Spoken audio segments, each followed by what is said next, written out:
शांति। ओम शांति।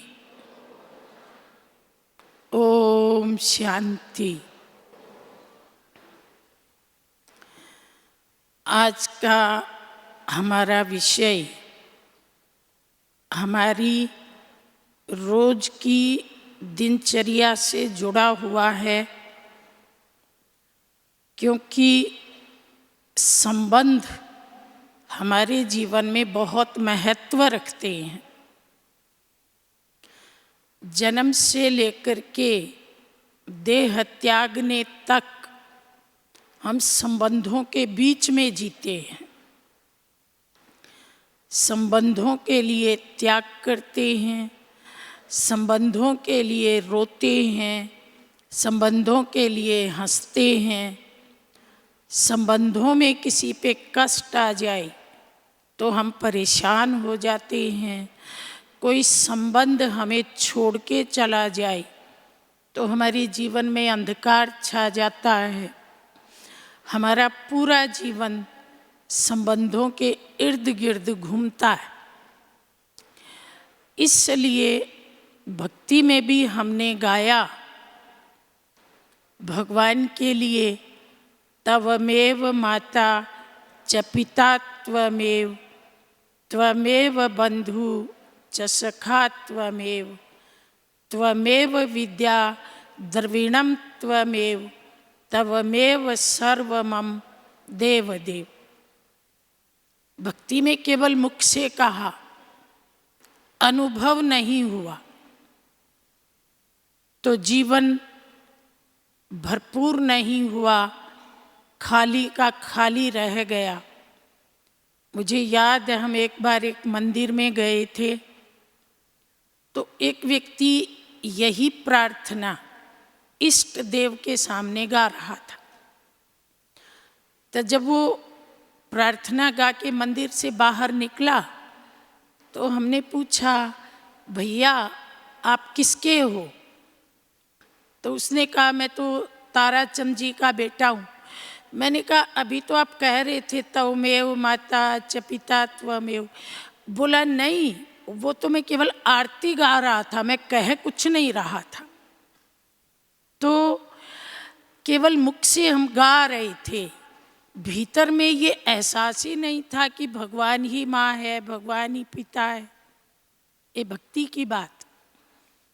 अब ज्ञान मार्ग में तो हमको हर संबंध का अनुभव है। भक्ति में कई भक्तों ने भगवान से सच्चा संबंध भी जोड़ा। जैसे अर्जुन ने उनको सखा बनाया, ध्रुव ने पिता बनाया, प्रहलाद ने भी पिता बनाया, द्रौपदी ने भाई बनाया, अनुसुईया ने पुत्र बनाया। तो उनकी यादगारें कायम हो गई जिन्होंने भगवान से संबंध जोड़ा।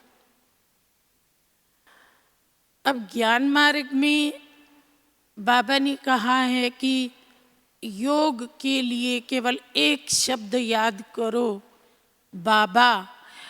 फिर बाबा ने कहा, ये बाबा शब्द जादू का है, ये सर्व खजानों की चाबी है। पर चाबी कई बार गिर जाती है, छोटी सी होती है, तो उसके पीछे की चैन लगा लो। तो की चैन क्या है? सर्व संबंधों की चैन। बाबा मेरा तो है, लेकिन केवल पिता नहीं है, केवल माता नहीं है, उसके साथ मेरे सारे संबंध।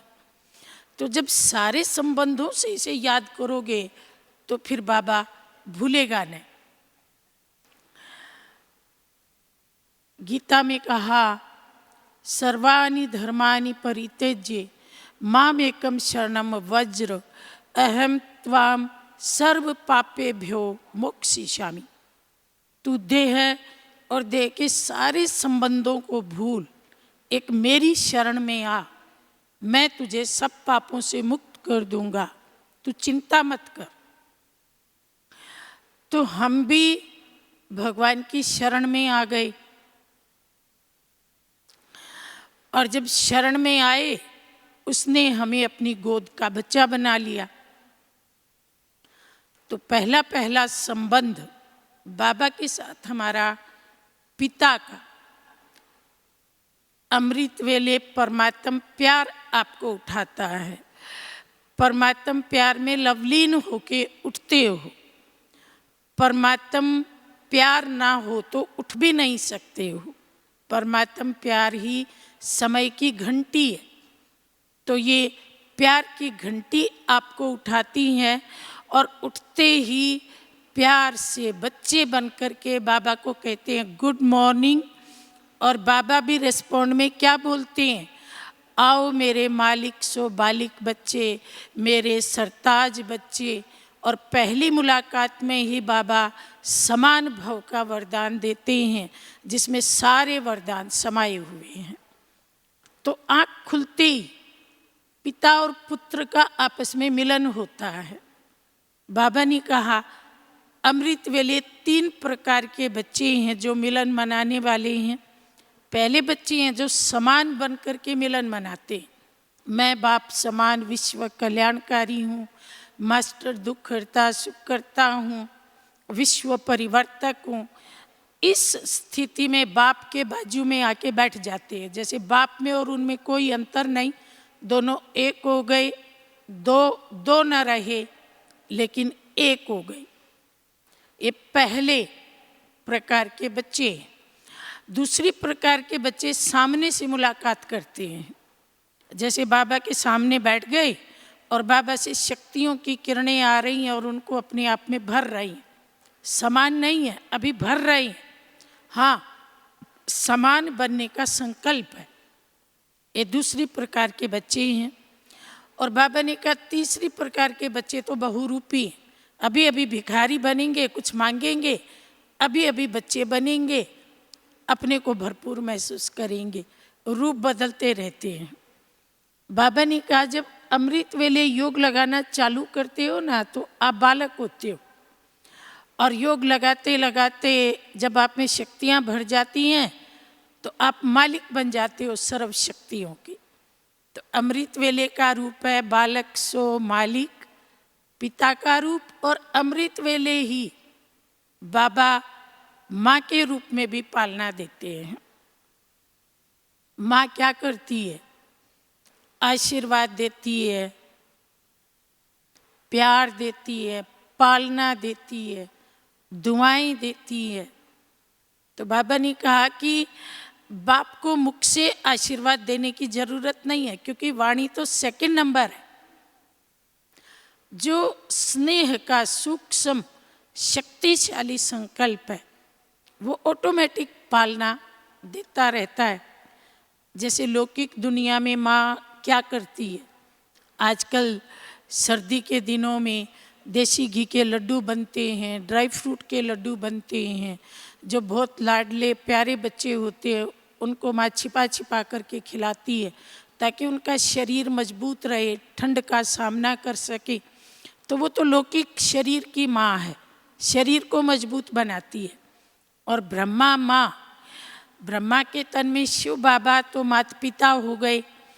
तो माता पिता क्या करते हैं, वतन में बच्चों की खातिरी करते हैं, सिकिलधे बच्चों का वतन में आह्वान करते हैं, आकारी रूप में बच्चों को बुलाते हैं, अपने सामने बिठाते हैं और दृष्टि से संकल्पों से अपनी सूक्ष्म शक्तिशाली किरणों से बच्चों को शक्तिशाली बनाते हैं ताकि बच्चे माया का सामना कर सके। बाबा जब साकार में थे तब भी बाबा ने अलग अलग ग्रुप बना रखे थे। बारी बारी एक एक ग्रुप को अपने सामने बुलाते थे, बहलाते थे, अपने हाथों से खिलाते थे, विशेष उसकी खातिरी करते थे। तो ब्रह्मा माँ आज भी ममता की मूर्त है। आज भी प्रैक्टिकल में वही संस्कार चल रहा है। बच्चों की रिमझिम के बिना वतन में उनको अच्छा नहीं लगता है। तो वो सूक्ष्म रूप में हर एक बच्चे को आकारी फरिश्ते रूप में अपने सामने इमर्ज करते हैं और वही शक्तियों से, मनोबल से, बच्चे को भरपूर करते हैं। बाबा ने कहा जैसे साकार में थे तो घी पिलाते थे और एक्सरसाइज करवाते थे, तो अभी भी घी पिलाते हैं, मतलब विभिन्न जो शक्तियां हैं और जो गुण हैं वो आत्मा में भरते हैं और एक्सरसाइज भी करवाते हैं। कौन सी एक्सरसाइज करवाते हैं? अभी अभी परम धाम में, अभी अभी सुख संवतन में, अभी अभी साकार ब्राह्मण जीवन में, ताकि विशेष खातरी बच्चों के जीवन में समा जाए। लेकिन इस पालना का अनुभव कौन करेंगे? वही करेंगे जो बाप समान आकारी रूप में वतन में जाकर के बैठेंगे। साकारी सांसारिक रूप में इस पालना का अनुभव नहीं होगा। आकारी रूप धारण करना पड़े, फरिश्ते रूप में, फरिश्तों के लोक में, बाप के सामने, बाप के साथ में जाके बैठना पड़े, तो करेंगे ऐसा अनुभव।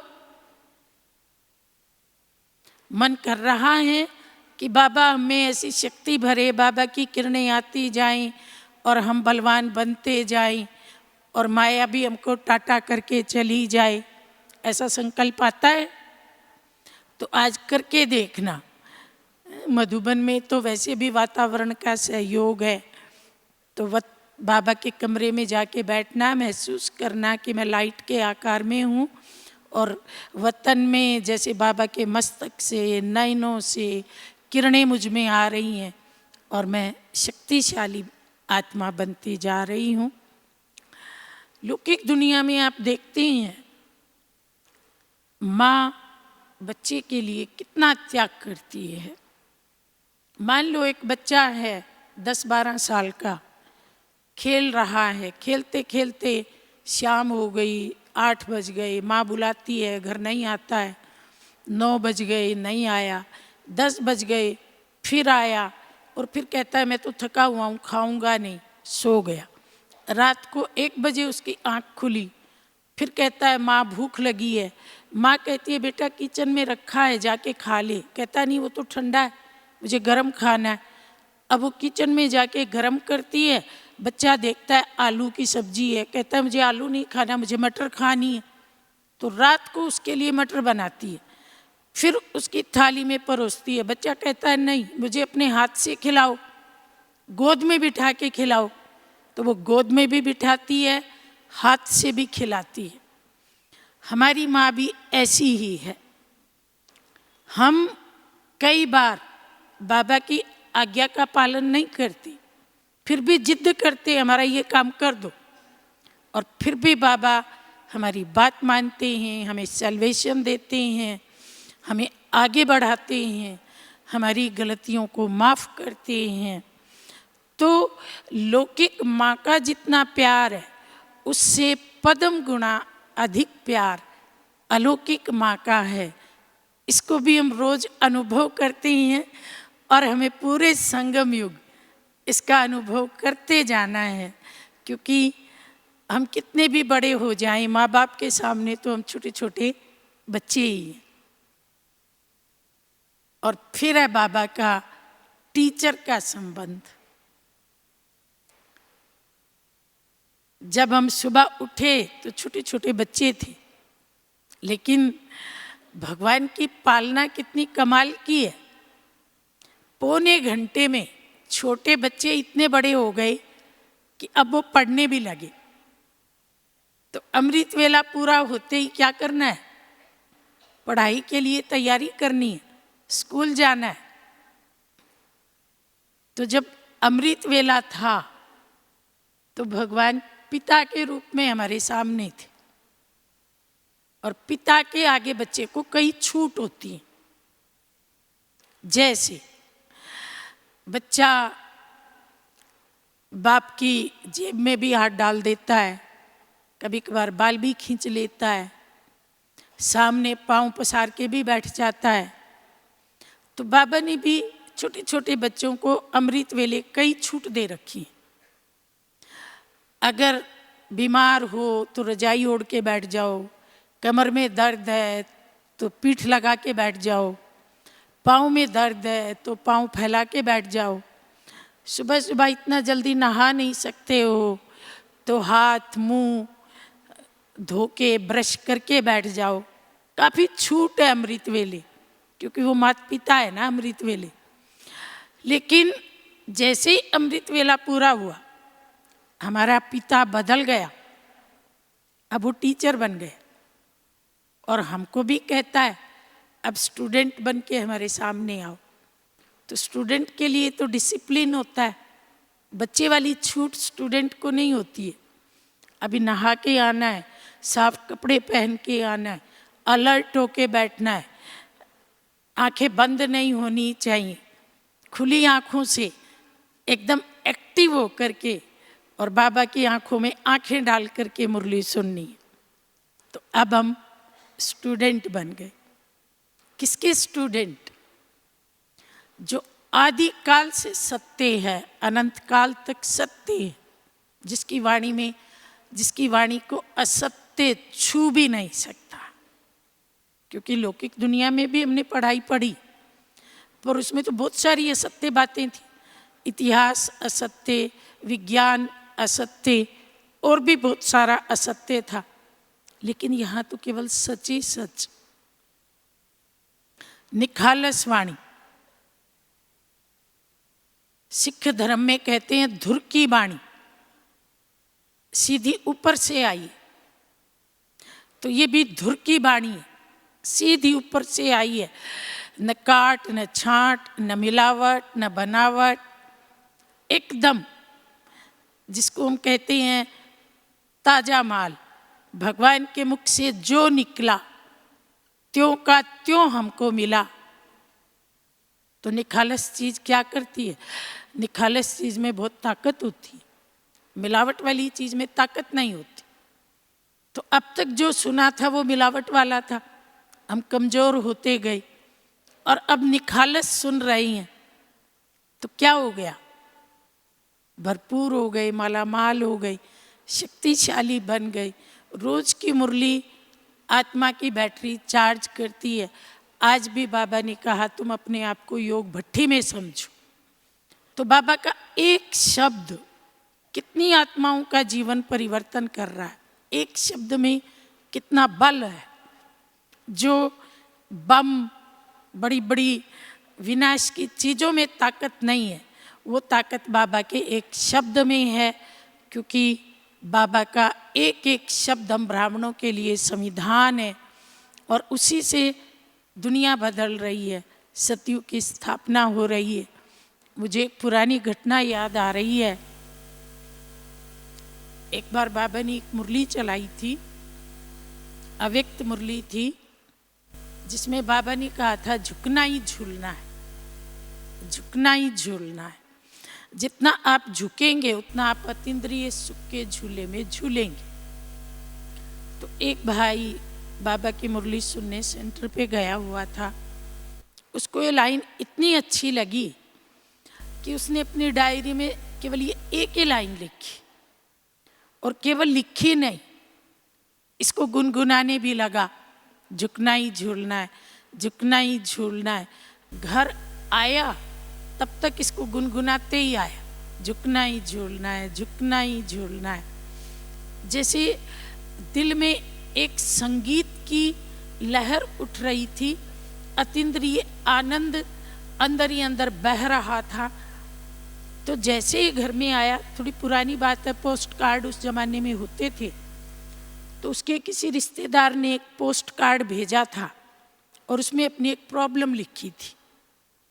प्रॉब्लम ये थी कि मेरे बच्चे की शादी हुई, सास और बहू की आपस में बनी नहीं। शादी के 2 दिन बाद लड़का बहू को लेके इसी शहर में किराए के मकान में रह रहा है। वो तो कोई बड़ी बात नहीं, आजकल ऐसा चलता है। लेकिन बड़ी बात ये है कि मेरी बेटी की शादी होने वाली है और उस शादी में अगर बेटा शामिल नहीं होगा तो मेरे लिए बहुत बड़ी लज्जा की बात है, मैं क्या करूं। अब ये तो मुरली सुन के आया था और मुरली गुनगुना रहा था और मुरली ही इसके चित्त पे छाई हुई थी और कुछ इसको याद ही नहीं था। इसने भी पोस्ट कार्ड उठाया और उस पर लिख दिया झुकना ही झूलना है, और नीचे ओम शांति लिख के वो पोस्ट कार्ड पोस्ट कर दिया।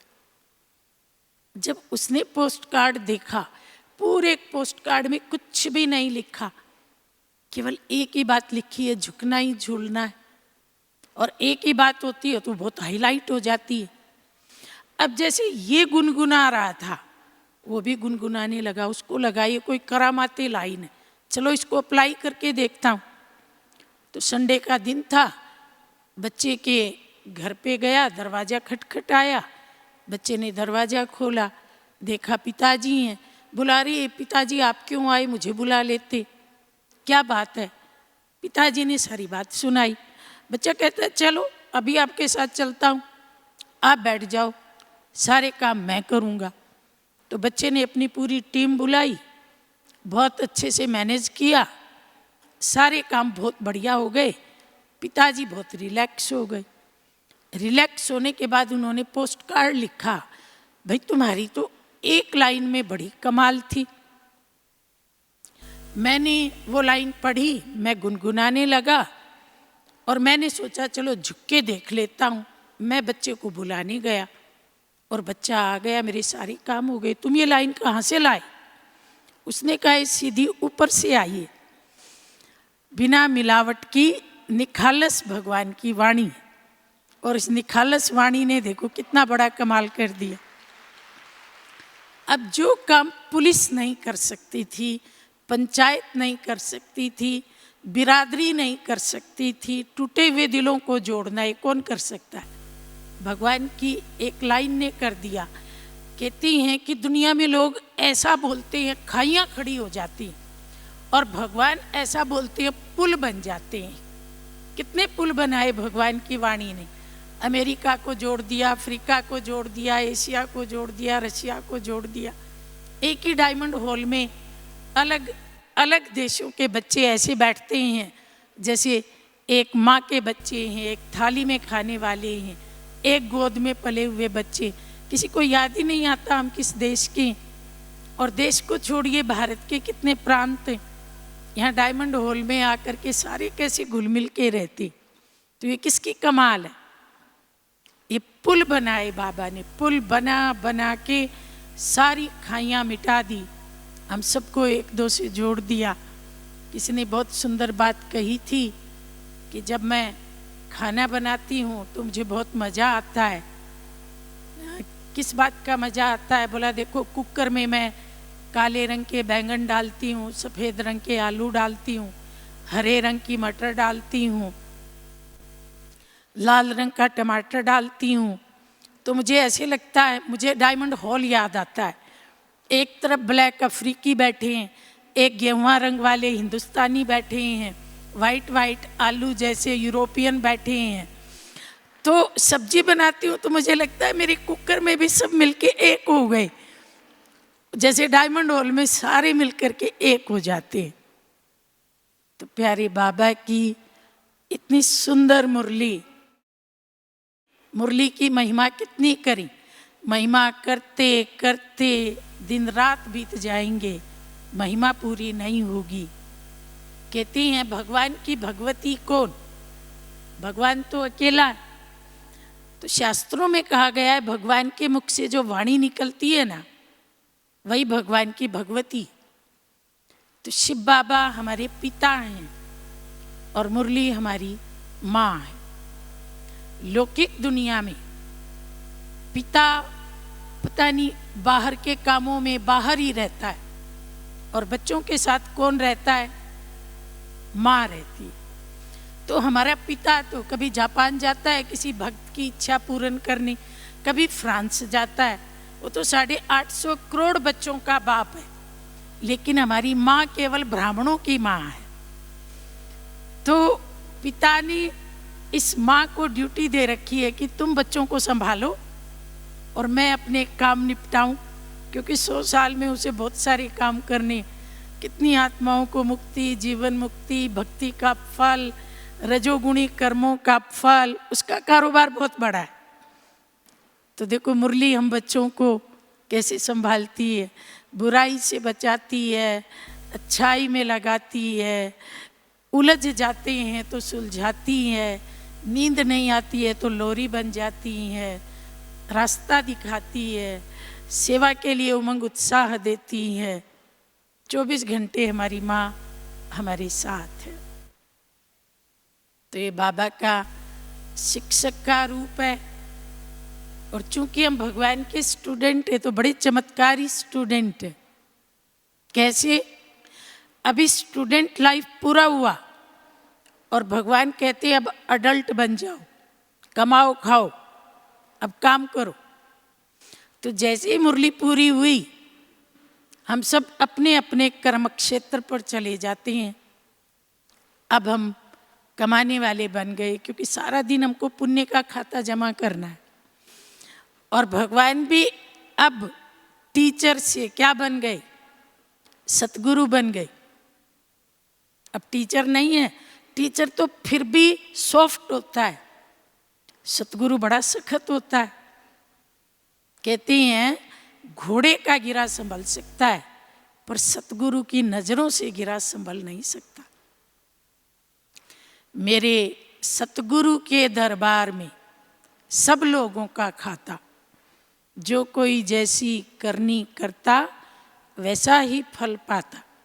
ये नहीं कहा कि मेरे पिता के दरबार में सब लोगों का खाता, नहीं, टीचर के दरबार में नहीं, सतगुरु के दरबार में सब लोगों का खाता। तो अभी कर्म क्षेत्र पर माइनस प्लस चल रहा है।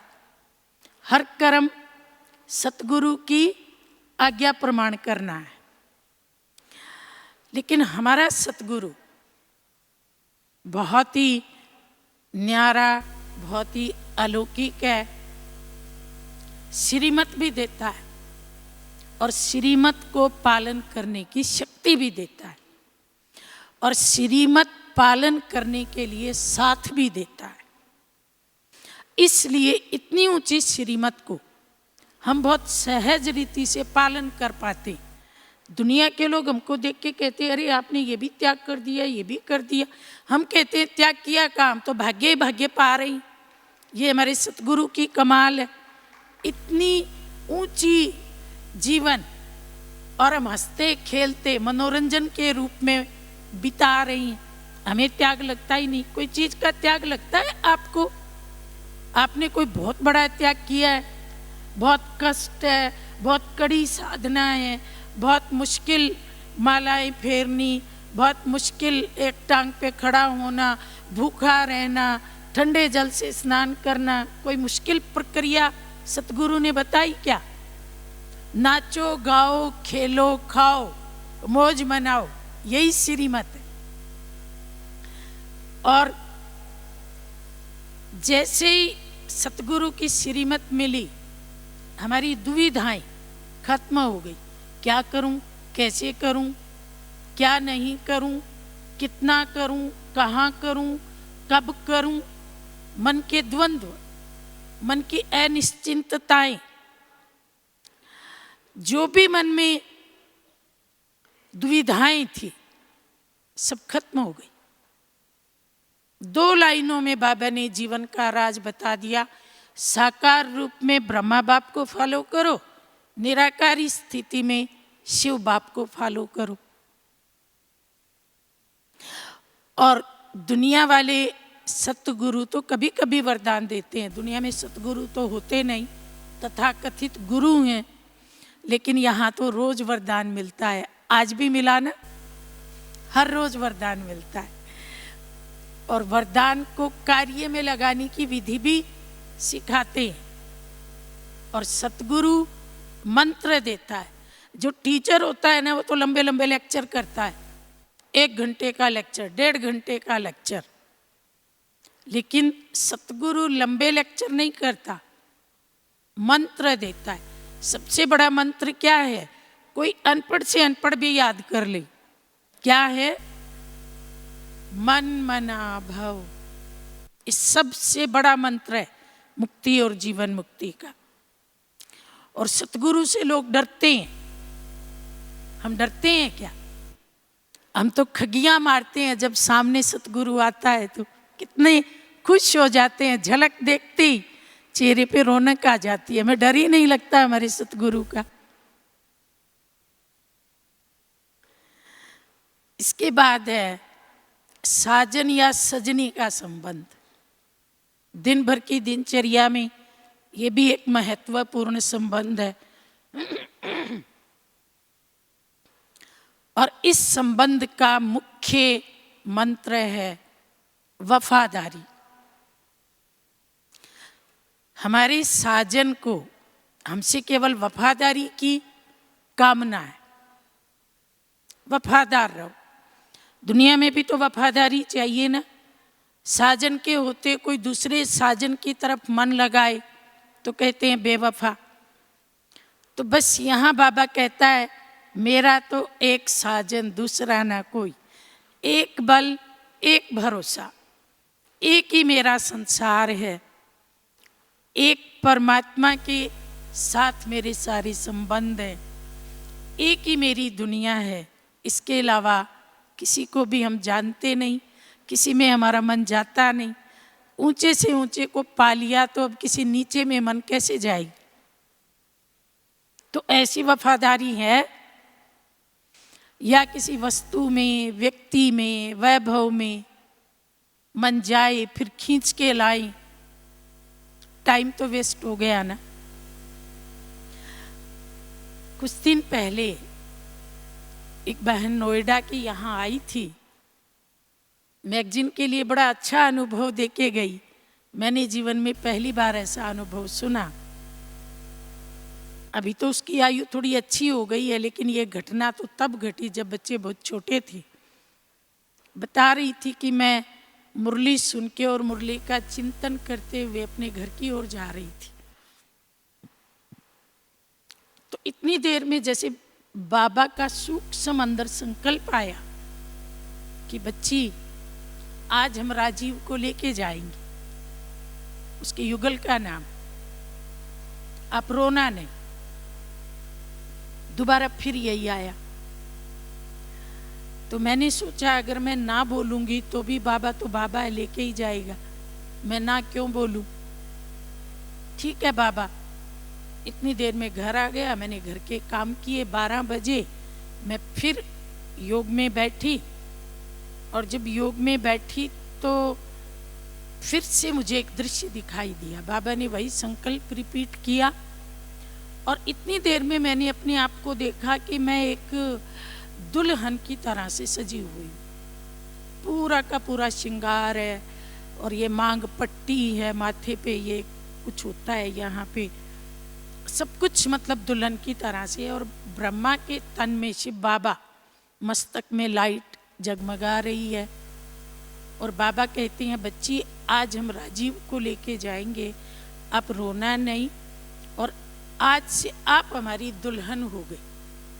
और ऐसे कह के बाबा ने मेरा हाथ पकड़ा और जैसे अग्नि के चारों ओर फिराते हैं, हाथ पकड़े पकड़े मुझे फिराया और फिर बाबा ने यहाँ से वो पट्टी उठा करके मेरी मांग भरी और कहा अब आप मेरी दुल्हन हो गई, अभी आप रोना नहीं। मैंने पूछा अच्छा बाबा कब लेके जाएंगे? बोला शाम को 7 बजे। और फिर मैं योग से उठी, मुझे समझ में नहीं आया कि ये हो क्या रहा है। शाम हुई तो मेरे युगल ने कहा चाय बनाओ, वो कभी चाय नहीं पीते थे। मैंने चाय बना के उनके सामने कप रखा 6:55 पे और मैं उनसे बात भी कर रही थी कि कल आपको भी ऑफिस जाना है, मुझे भी जाना है, तो ये काम करना है, ये काम करना है। जब उन्होंने चाय का कप नहीं उठाया तो मैंने उनको हिलाया, चाय रखी है, लेकिन वो लुढ़क गए। ठीक 7 बजे थे। मैंने घड़ी की तरफ देखा, फिर बाबा के चित्र की तरफ देखा। बाबा ने मेरे से वायदा करवा लिया था, इसलिए मैं बहुत शक्तिशाली रही, सारा क्रियाकर्म किया। मेरे 2 बच्चे थे, एक बेटा एक बेटी, अभी तो दोनों जॉब कर रही हैं। उसी दिन से दोनों बच्चों ने शिव बाबा को पापा कहना शुरू कर दिया और मैं भी बाबा को मैंने भी साजन बना लिया। रिंचक भी दुख नहीं हुआ। और दोनों बच्चे इतने लायक बने, बेटी विदेश में जॉब कर रही है और बच्चा यहाँ दिल्ली में मिनिस्ट्री में है, बहुत ऊंची पोस्ट पे। दोनों बच्चे सारा दिन पापा पापा, हर काम में पापा ने ये कर दिया, पापा से ये पूछना है, पापा से ये करना है। तो जैसे बाबा ने जो बोला था वो रिश्ता बाबा ने निभाया। तो देखिए, भगवान को भी धरती पे आके सब रिश्ते निभाने में मज़ा आता है, एक भी रिश्ता खाली ना रह जाए, क्योंकि कल्प में एक ही बार तो आते हैं। और हम सबको भी बाबा के साथ ये रिश्ता निभाने में मज़ा आता है, क्योंकि देहधारी रिश्ते निभाए खोखले निकले। ये एक ही रिश्ता है जो भरपूर करने वाला है। अब कई भाई सोचते होंगे कि बाबा केवल साजन ही बनते हैं क्या? नहीं, बाबा बहुरूपी हैं। एक मुरली में कहा था, जो मुझे सजनी बनाना चाहे मैं बनने को तैयार हूँ। तो बाबा हर रूप में ढल सकते हैं, उसे साजन बनाओ, सजनी बनाओ, लेकिन वफादारी के साथ बनाओ। साथी को ऐसा पकड़ के रखो कि उस साथी के अलावा और कोई याद ना आए। लौकिक दुनिया में हम देखते हैं कि जब किसी लड़की की शादी होती है, ससुराल में जाती है, भले 15 लोगों का परिवार हो, पहले तो होते थे इतने बड़े बड़े परिवार, और वो उस परिवार में सुबह से शाम तक काम करती है। सुबह उठ के कपड़े धोएगी, झाड़ू लगाएगी, खाना बनाएगी, पर उसको याद कौन होता है? उसका मन किससे जुड़ा रहता है? घर में तो 15 मेंबर है, सबके काम करती है, सबसे बात करती है, सबकी आज्ञा का पालन करती है, पर मन में कौन होता है? साजन होता है ना। कभी वो कहती है कि इन 15 लोगों को देख के मुझे साजन भूल जाता है, मुझे कोई एकांत जगह दे दो, वहां बैठ के मैं साजन को याद करूं। उसी घर में रहते, उन्हीं लोगों के बीच में रहते, उसका मन इतना एकाग्र रहता है। और अगर कपड़े धोती होगी और साजन की शर्ट आएगी तो क्या होगा? थोड़ा ज्यादा ही चेहरा चमक जाएगा। तो हम ये क्यों सोचते हैं कि हमें संसार में रहना पड़ता है, परिवार के बीच में रहना पड़ता है, ऑफिस में जाते हैं तो छोटे बड़े, सीनियर जूनियर के बीच में रहना पड़ता है। अगर हमारा साजन सजनी का रिश्ता इतना पक्का है तो चाहे हम लाखों के बीच में रहें, लेकिन हमारा मन उसी में जुटा रहेगा, उसी से लगा रहेगा, उसी से बतियाता रहेगा, उसी को सब बातें बताता रहेगा, उसी के प्यार में डूबा रहेगा।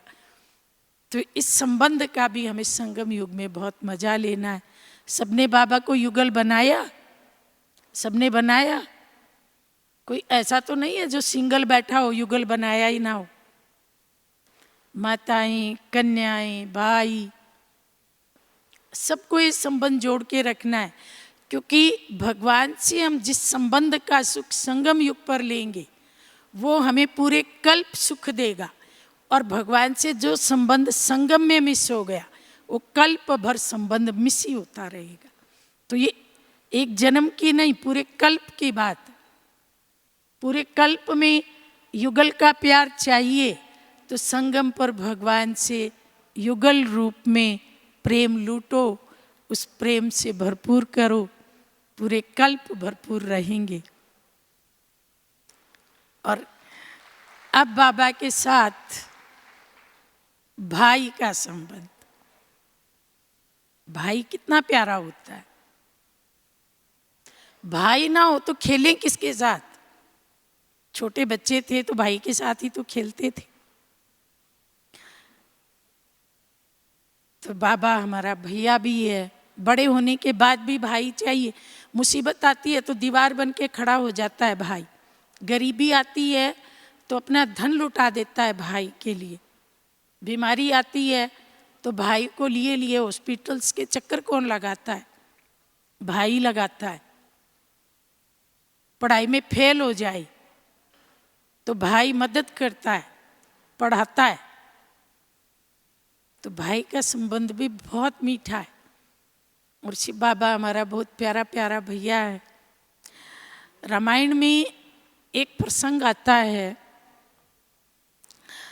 क्योंकि रामायण यादगार है ना, संगम युग के हमारे प्रेम की, हमारी रूहानियत की, हमारी विजय की।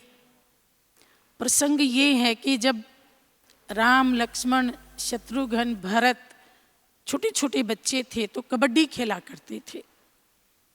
एक बार कबड्डी खेलते समय राम लक्ष्मण एक ग्रुप में थे, भरत और शत्रुघ्न दूसरे ग्रुप में थे। तो खेलते खेलते भरत के ग्रुप के सारे बच्चे हार गए।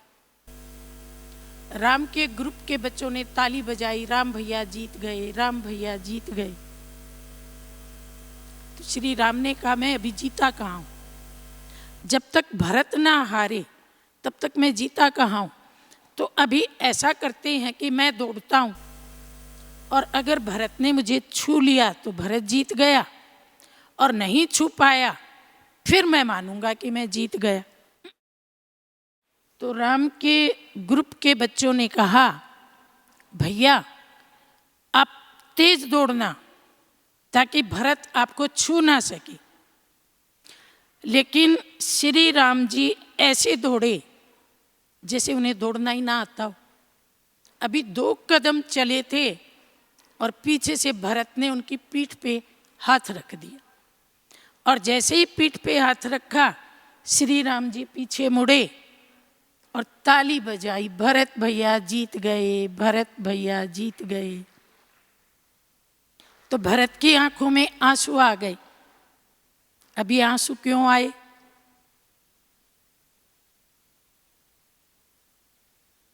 आंसू तो कई तरह के होते हैं, मगरमच्छ वाले भी होते हैं, मगरमच्छी आंसू जिन्हें बोलते हैं, दिखावे के भी होते हैं, दुख के भी होते हैं, खुशी के भी होते हैं, प्यार के भी होते हैं, कई तरह के आंसू होते हैं। ये कौन से आंसू थे? ये भाई के प्यार के आंसू थे। अब ये तो यादगार है कि राम जानबूझ के हार गए और भाई को जिता दिया। अब रियल घटना सुनिए। एक बार बाबा कानपुर में गए थे और वहाँ हमारे एक राजेश्वर भाई थे जिनकी युगल राजबाला बहन है, जिनके कई आर्टिकल आप ज्ञानामृत में पढ़ते हैं। तो साकार में ये युगल उस समय चला था जब जापान में कॉन्फ्रेंस हुई थी, और उसकी एक रिपोर्ट लखनऊ के राजभवन के लाइब्रेरी में आई थी। और राजेश्वर भाई लाइब्रेरियन थे, मतलब राजभवन की लाइब्रेरी संभालते थे, और उस रिपोर्ट में उन्होंने समाचार सुना था और उसको पढ़ करके फिर ये लखनऊ के आश्रम पे गए थे। मतलब बहुत पुराना युगल था ये। तो जब बाबा कानपुर में गए तो राजेश्वर भाई के साथ बैडमिंटन खेल रहे थे। बाबा जीत सकते थे, लेकिन बाबा जानबूझ के हार गए और राजेश्वर को जिता दिया। तो राजेश्वर भाई ने पूछा, बाबा सच बताइए, आप जीत सकते थे ना? आपने मुझे जानबूझ के जिताया ना? बाबा मान गए। बाबा ने कहा, हाँ बच्चे, जन्म जन्म मेरे बच्चे माया से हारते आए। अब बाप अपनी आंखों के सामने बच्चे को हारते हुए कैसे देख सकते हैं?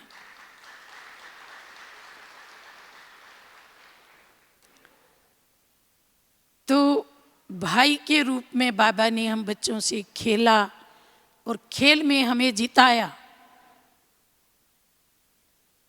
कैसो खेल रचो बनवारी, हारत आप जितावत हमको, दीनन के हितकारी। भक्ति में ये गीत गाते हैं। और बाबा हमारा सखा भी है। महाभारत में सखे रूप का बड़ा सुंदर प्रसंग है। अभिमन्यु चक्रव्यूह में अंदर चला गया और जयद्रथ ने धोखे से पीछे से वार किया, जिसको वो बालक सहन नहीं कर पाया, वीर गति को प्राप्त हुआ। अर्जुन को जब पता पड़ा तो बड़ा क्रोध आया और उसने प्रण किया कि सूर्यास्त से पहले अगर मैंने जयद्रथ का वध नहीं किया तो मैं आत्मदाह कर लूँगा, अग्निदाह कर लूँगा। उसकी प्रतिज्ञा सुन के जयद्रथ छिप गया। बहुत ढूंढा गया, जयद्रथ कहीं मिल नहीं रहा था। दोपहर ढलने लगी, भगवान को बड़ी चिंता हुई, अर्जुन कहाँ है, अर्जुन कहाँ है। दोपहर ढल गई, जयद्रथ मिला नहीं। तो ढूंढते ढूंढते गया तो जो शिविर था, युद्ध का जो शिविर था, उस शिविर में एक कोने में एकांत में अर्जुन सोया पड़ा था और खर्राटे ले रहा था। तो भगवान ने अर्जुन को जगाया, अर्जुन दोपहर ढल गई, सांझ होने को आई, जयद्रथ नहीं मिला, तू यहाँ चैन की नींद सोया पड़ा है, तेरे को चिंता नहीं है। बोला भगवान आप चिंता कर रहे हो तो मैं चैन की नींद ना सोऊं तो और क्या करूं। जिसकी चिंता भगवान करे वो खर्राटे ही तो भरेगा। तो हम दुनिया बदल रहे हैं पर चैन से सोते हैं कि नहीं सोते हैं? बेफिक्र बादशाह हैं कि नहीं है? किसी को है क्या फिक्र? बच्चों का क्या होगा, धन का क्या होगा, लास्ट में दाल रोटी मिलेगी या नहीं मिलेगी, मृत्यु कैसी होगी, शरीर का क्या होगा, बीमार हो गए तो क्या होगा, किस किस को चिंताएं हैं?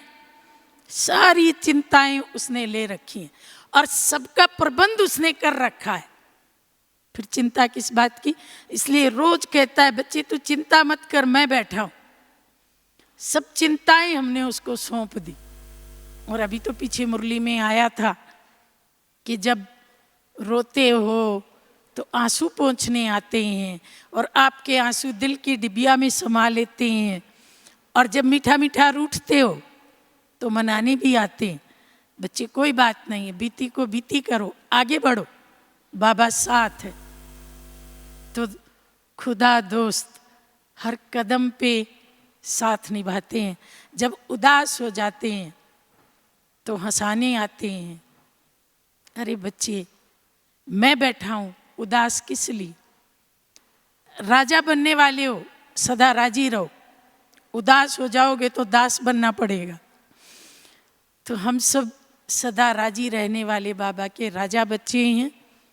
ऐसा दोस्त है, हाथ पकड़ के हंसाते बहलाते इतनी ऊंची मंजिल पे ले जा रहा है। तो अपनी सब चिंताएं अर्पित कर दी या एक आध चिंता संभाल के रखी हुई है? किसी ने जेब में डाल के रखी हो, पल्ले से बांध के रखी हो, तो यहाँ सब चिंताएं बाप हवाले करके जाना। और भगवान हमारा बेटा भी है, पुत्र भी है। पुत्र बनाया सबने। कुमार कुमारी सोचते हैं कि हम भगवान को बच्चा कैसे बनाएं, लेकिन जन्म जन्म के हमारे संस्कार है, इसलिए कुमार कुमारी भी भगवान को बच्चा बना सकते हैं, बनाते हैं, और बनाना जरूर चाहिए। एक मैगजीन में हमने अनुभव डाला था, गुजरात की एक माता जी अभी भी हैं, वो आती रहती हैं। उन्होंने बाबा को अपना छोटा बच्चा बनाया। सब लोग बड़ा बच्चा बनाते हैं, वो कहती थी नहीं, छोटा बच्चा ज़्यादा लाडला होता है। मुझे घर में घूमती हूँ तो ऐसे लगता है जैसे मेरा पल्ला पकड़ के मेरे साथ साथ घूम रहा है। मैंने उसका नाम लगा रखा पल्ला पकड़ने वाला पिल्लू बच्चा। मेरा पिल्लू बेटा, मेरा पिल्लू बेटा। किचन में जाती हूँ तो भी साथ जाता है, डाइनिंग में जाती हूँ तो भी साथ जाता है, कहीं भी जाती हूँ मेरे साथ जाता है। बहुत सेवाधारी माता, समर्पित जैसी ही। तो उसके युगल LIC के रीजनल मैनेजर नोटों की पूरी पूरी अटैची भर के घर में लेके आते थे, और ये बाबा का सिंबल वाला बैग दे के रखती थी कि पैसा हमेशा सुरक्षित रहेगा। तो एक बार उनको कहीं फ्लाइट से जाना था बॉम्बे में, रात को होटल में रुके और मच्छर थे तो मच्छरदानी में रात को सोए। सुबह उठे, रेडी हो गए और अब जाना था एयरपोर्ट पे, तो टिकट ढूंढने लगे, टिकट नहीं मिली। पूरा होटल का कमरा ढूंढ लिया, बैग का कोना कोना ढूंढ लिया, टिकट नहीं मिले। परेशान हो गए, टिकट के बिना अब आगे की यात्रा तो रद्द करनी पड़ेगी। फिर याद आया घर में माता जी को फ़ोन किया, अपने पिल्लू बेटे को पूछ मेरा टिकट कहाँ है। और वो बाबा की याद में बैठी और बाबा ने दृश्य दिखाया कि मच्छरदानी की जो छत है वहाँ टिकट रखी है। सोते समय उसके ऊपर रख दी, और जो छत वाला कपड़ा होता है ना वो थोड़ा डार्क होता है, बाकी चारों तरफ जाली होती है, तो वो डार्क होने के कारण मतलब थोड़ा गाढ़ा कपड़ा होता है, वो दिखी नहीं। ऐसे करके देखी, टिकट उठाई, बोला मान गए तुम्हारे पिल्लू बेटे को। तो बाबा कहते हैं बच्चे आपके बुढ़ापे की लाठी तो मैं हूँ। हमने ये भी देखा कि किसी बुजुर्ग के 7 बेटे हैं, कोई सेवा नहीं करता। जब वो बाबा के घर में आने लगा, भगवान को बेटा बना लिया, तो 7 बेटे भी सेवा करने लगे। ऊपर वाले को बेटा बनाया तो नीचे वाले भी स्वर्ण कुमार बन गए। तो ऊपर वाले को बेटा जरूर बनाओ, संगम युग में अंतिम श्वास तक सेवा करेगा। कोई कहता है अच्छा हाथ पांव तो है ही नहीं, सेवा कैसे करेगा? अरे हाथ पांव वाले तो करते ही नहीं है, कान वाले सुनते नहीं है, वो बिना कान वाला ही सुनता है। आँख वाले तो पीड़ा देखते ही नहीं है, वो बिना आँखों के सबकी पीड़ा देखता है। और बिना हाथ पांव के वो किसी को भी निमित्त बना करके सेवा करवा देता है। और बाबा को पोतरा भी बनाना है। कहते हैं मूल से ब्याज ज्यादा प्यारा होता है। तो पोतरा बनाया कि नहीं बनाया? नहीं तो पोतरे में ममत्व रह जाता है। एक माता ने अपना पोतरा बनाने का भी अनुभव सुनाया था। बोली मेरा बेटा मेरे पोते का स्कूल में एडमिशन करवा के आया। आते ही मुझे कहता है माता जी आज मैं चुन्नू का एडमिशन करवा के आ गया। मैंने कहा अरे तूने एक का करवाया कि दोनों का करवाया? तो मेरा मुंह देखने लगा। कहता माँ मेरे को तो एक ही बेटा है। कहती तेरे को एक बेटा है, मेरे पोते तो 2 हैं। अच्छा एडमिशन में कितना खर्चा हुआ? बोला 5,000। बोला ला 5 मेरे को भी दे, मैं दूसरे का भी करवा के आती हूँ। अब बच्चा तो माँ का आज्ञाकारी था, दे दिया पैसा और वो सीधी सेंटर पे गई। कहती बहन जी आज मेरे पोते का एडमिशन हुआ है, ये दूसरे पोते का भी एडमिशन कर लेना। इसके लिए भी कोई चीज़ चाहिए वो खरीद लेना, बस्ता चाहिए, कॉपी चाहिए, कुछ भी चाहिए। तो केवल जबानी पोता नहीं बनाना, जैसे वो पोतरा कितना प्यारा होता है, तन मन धन उस पर कुर्बान करते, ऐसे पोतरा बनाना है। और लास्ट पर बहुत इम्पोर्टेंट धर्मराज, ये भी एक संबंध। भगवान को धर्मराज के रूप में भी याद करना है, सामने लाना है। संगम युग की अंतिम घड़ियां हैं, समय बहुत कम है। हम सबके सिर पे पापों की बड़ी बड़ी गठरी है। तो हमें साधना में, दिनचर्या में एक्यूरेट, एक्टिव, अलर्ट रहना है। एक मुरली में बाबा ने कहा था अष्ट रतन चीफ जस्टिस है और मैं प्रेसिडेंट हूँ। तो प्रेसिडेंट कुछ करता नहीं है, बस हाँ या ना, बाकी फैसले तो अष्ट रतन करते हैं। तो बाबा ने कहा अष्ट रत्नों की भी विजन इतनी क्लियर होनी चाहिए जितनी बाप की क्लियर है, क्योंकि बाप समान है। और एक मुरली में बाबा ने कहा था कि बाप ने बच्चों के पेपर चेक किए तो देखा कि कुछ हैं पास विद ऑनर, कुछ हैं पास, और कुछ के नंबर पास मार्क्स से भी कम है। तो बाबा ने कहा कि अभी तो बाप रूप में पेपर चेक किए, जब धर्मराज रूप में पेपर चेक करेंगे तब तो और कड़ाई से पेपर चेक करेंगे। पास विद ऑनर होने वाले बहुत कम है, पास होने वाले 70% है, और पास से भी कम नंबर लेने वाले 70% से भी ज़्यादा है। तो बाबा ने कहा अब 3 बातों का ध्यान रखना है। नंबर 1, पुराने संस्कारों को योग अग्नि से जलाना है। और नंबर 2, बाप ने जो नियम मर्यादाएं दिनचर्या बनाई हैं उनको एक्यूरेट पालन करना है। और नंबर 3 महादानी वरदानी बन करके किसी को शक्तियों का दान, किसी को गुणों का दान, किसी को ज्ञान का दान निरंतर करते जाना है। तब ये जो रिजल्ट है ये अच्छी हो जाएगी। और एक मुरली में बाबा ने कहा था कि अभी तक भी अगर अपनी इंद्रियों पे कंट्रोल नहीं है, इंद्रियां धोखा देती हैं, तो धर्मराज के दरबार में जाना पड़ेगा, फाइन भरना पड़ेगा। अभी भी अगर फाइलें बाकी हैं तो उनको पूर्ण करने के लिए सजाओं का प्रावधान है। बाबा ने कहा संगम युग का एक एक सेकंड कीमती है। अगर वो व्यर्थ गंवाया, अगर अमानत में खयानत की, सच्चे बाप के साथ सच्चे नहीं रहे, तो अंत में इतना पश्चाताप करना पड़ेगा जैसे सजा खाने वाले त्राही त्राही करेंगे, उससे भी ज़्यादा त्राही त्राही करना पड़ेगा। कई बच्चों के दाग अभी भी हैं और जब उनको रगड़ रगड़ के उतारते हैं तो जैसे कई बार कागज़ फट जाता है, कपड़ा फट जाता है, तो ऐसे बच्चों को दिल फाड़ फाड़ के रोना पड़ेगा। ये भी बाबा ने 82 की एक मुरली में सावधानी दी है। तो इस रूप को भी हम जरूर याद करें। ये डराने के लिए नहीं है, ये सावधान करने के लिए है, क्योंकि हमारा बाबा बहुत मीठा है। लेकिन कहीं हम उस मिठास का एडवांटेज ना उठाएं, इसलिए हमें इस रूप में भी बाबा को दिनचर्या में जरूर साथ रखना है, ताकि हम श्रीमत का एक्यूरेट पालन कर सकें। ओम शांति, ओम शांति।